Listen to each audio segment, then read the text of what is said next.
experience here as we move forward through the rest of the evening. And you know what? You may lose some trees to lightning as well. And it is time to set it. It may be hard to kind of, when we're looking at just pictures, it may be hard to differentiate whether their tree over there. Those trees down. So just the way the wind's going. I'm looking, over here at my bending it pretty far. There's another tree down southeast Lexington this time. And so, yeah, we've got lots of reports. And that line is now surging toward the south, on the south side of town. That's the tree that was knocked down here on the south side of southeast Lexington about 15 minutes ago. So these storms are, as if we hadn't had enough wind damage of late, we continue to get a lot of those reports. So, again, that worst of the storm is right now on top of Lexington. I mean, it is raining to beat the proverbial band, and look at the lightning strikes. Incredible. And it's not just, concentrate on Lexington. We've got viewers everywhere, obviously.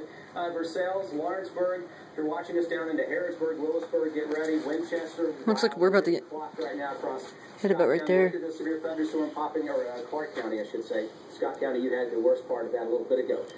Barely. Oh, just barely. And, local severe thunderstorm. And look at this just massive complex of storms around Moorhead. And Jim, look how big it is. The concerning part of that is, obviously, you know this area well. You get into Frenchburg, West Liberty, Salyersville, Paintsville, Campton. Look at the thunderstorms ahead of that main line.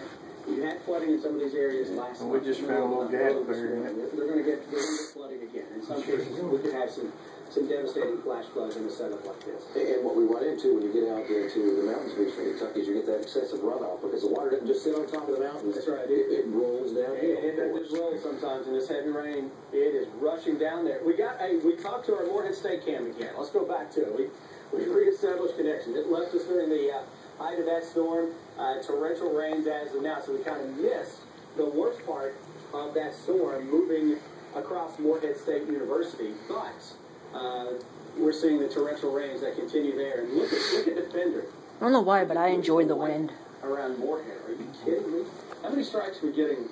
I just like wind. I don't know why. Particular view. Here's Moorhead. The leading edge of the damaging winds, if you're going to get those, would be now south of Clearfield. Really? Leave me alone, plant. Moving into northern trying to kill me. County and back into southern sections There's another lightning strike. Bath County area. But just within roughly the Round County area, southern Round County especially, almost 1,000 lightning strikes in 15 minutes. Every time we show you a lightning strike number here, by the way, that is 15 minutes worth. Nice. It's nothing before that. It is 15 minutes worth. That's it. And you've had almost 1,000 lightning strikes from there. So these thunderstorms continue to drop on toward the southeast. All right, let's kind of reset the wheel here, if you will, Jim. Let's kind of pan this back out. Let's get us an establishing shot to give everybody watching us a look at the weather where they are.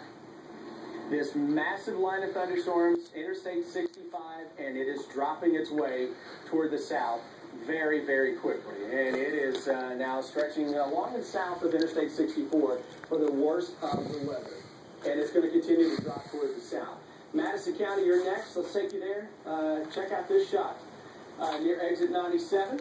And that's out of northern Madison County. It's probably with a little storm that's trying to pop out ahead of that. You're going to be looking at that and you're going to think, okay, are we talking about funnel cloud here? Chances are, Jim, obviously we can't see rotation or anything like that, just with a still photograph, but chances are that's a scud cloud with what you're seeing extending down from that. That's something a lot of folks will often mistake for funnel clouds. Well, it's called a scud cloud, and it basically is just a harmless little cloud dangling from the base of a thunderstorm, or even a shower. You can get those, but those are generally harmless. Now, if you start to see that spinning, all right, then it's not a scud cloud. Then you're talking about a funnel cloud, and that's an area. If you see it spinning, it's not a spit cloud. And you have some info on the Madison County folks being proactive. Well, that's right, and they're all over it here. We've got, and there's still time for a lot of these folks that are close to you, these shelters for you to get to them. And you can see a list of what they call the safe haven shelters here. It's for folks that don't have a substantial shelter or a shelter at all, perhaps. They can go to these locations and wait out the storm in a safe spot. That you've got Kirksville Baptist Church, Union Church, and you've got the address information right there on your screen. I'm probably going to shut off in a minute. I just remember my space is limited. And you see many locations from Berea to Richmond, a couple there in Berea, as a matter of fact, and then back out toward Waco, headed toward Estill County. So we've got several different locations that you can go to if you don't have a substantial shelter to wait out these storms. And they are getting closer and closer to you. And you can see it right there on Defender. In northern parts of Madison County and southern parts of Fayette County, it's now cruising through that area. So still a very limited amount of time, especially if you are close to one of these shelters. You might want to try to get over there, but you're about to run out of time. Well, yeah, you are. And a little bit of, let's talk a little bit of good news here. Northern Fayette County, Georgetown, Paris, over towards Frankfurt. We're going to clean things up fairly quickly here. Leading edge of that storm is to our south. Still some very heavy rain showing up into parts of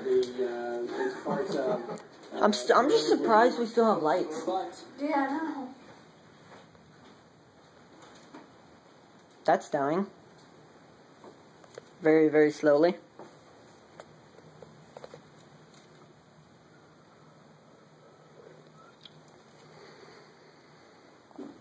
High water surrounding the car. Richmond Road in Lexington. We've got a crew on the way. We'd love to see a flash flood warning issued for Fayette County.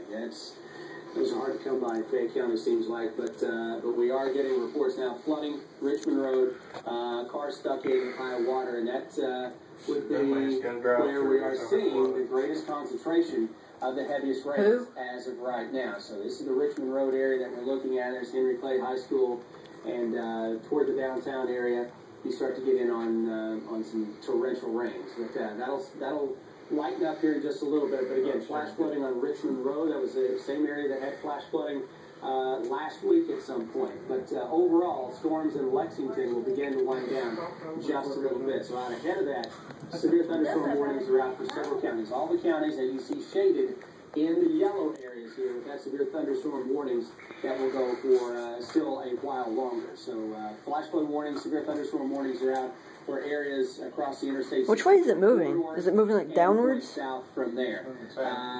So flash flooding is a distinct possibility. Okay. We have a severe thunderstorm that goes during this same time until 8 o'clock this okay, never mind then. And that what will happen with this is that we'll get a lot of these northern counties cleared as the line moves through.